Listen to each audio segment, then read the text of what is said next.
Hi friends, నేను మీ MPR. TDP Satyavedu MLA ఆదిమూలం గారి గురించి ఆ కేసులో సదరు మహిళ పోలీసులకు షాక్ ఇచ్చిందా అంటే ఇచ్చిందనే చెప్తున్నారు.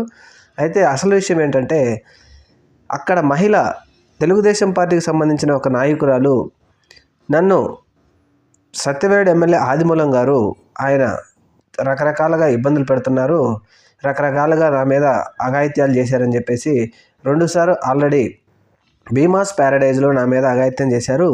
3వసారి నేను నా భర్తతో కలిసి పెన్ కెమెరా పెట్టి రికార్డ్ చేశామని ఈ వివరాలన్నీ చంద్రబాబు నాయుడు గారికి, లోకేష్ గారికి కూడా పంపించాం.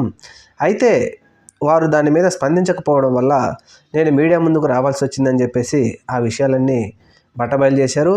అయితే బట్టబయలు చేసిన తర్వాత తెలుగుదేశం పార్టీ అధ్యక్షుడు, ముఖ్యమంత్రి చంద్రబాబు నాయుడు గారు ఆదిమూలం గారిని కూడా సస్పెండ్ చేయడం జరిగింది పార్టీ నుంచి. ఆ తర్వాత సదరు మహిళ అక్కడికి వెళ్ళేసి సత్యవేడులో పోలీసులకు కూడా కంప్లైంట్ చేయడం జరిగింది.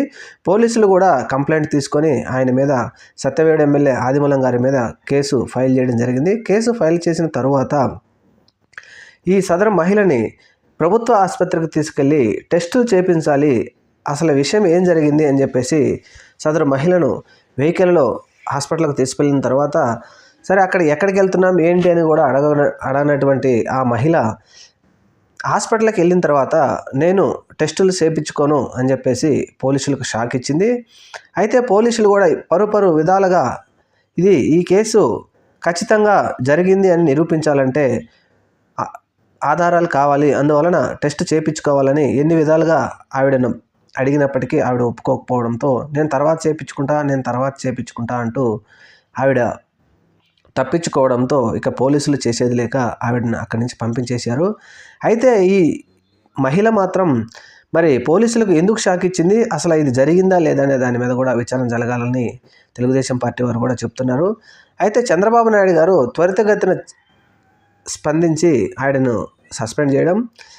అయితే ఇక్కడ కొంతమంది అడిగేది ఏంటంటే, స్పందించి సస్పెండ్ చేసేశారు, సస్పెండ్ వరకే ఆగుతారా, లేదంటే ఎమ్మెల్యే ఏమైనా రాజీనామా చేపిస్తారని చెప్పేసి ప్రతిపక్ష పార్టీలు కూడా అడుగుతూ ఉన్నాయి.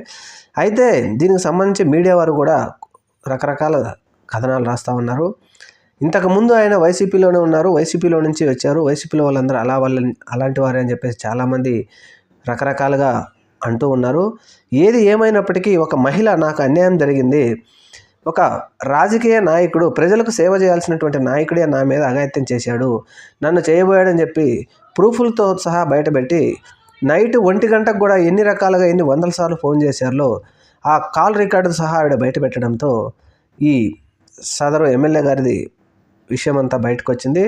ముఖ్యంగా బయటకు వచ్చింది, ముఖ్యమంత్రి గారు కూడా సస్పెండ్ చేసిన తర్వాత ఆధారాలు వెలికి తీయాల్సిన సందర్భంలో ఈవిడ వెనక్కి తగ్గడంతో అసలు ఏం జరిగింది అని చెప్పేసి పోలీసులు తలబట్టుకుంటున్నారు. చూద్దాం మరి నిజంగా కనుక జరిగితే మరి ఎమ్మెల్యే గారి మీద ఏమైనా చర్యలు ఉంటాయా లేదా అనేది రాబోయే రోజుల్లో చూడాలి. Thank you. మన ఛానల్ని తప్పకుండా సబ్స్క్రైబ్ చేయండి.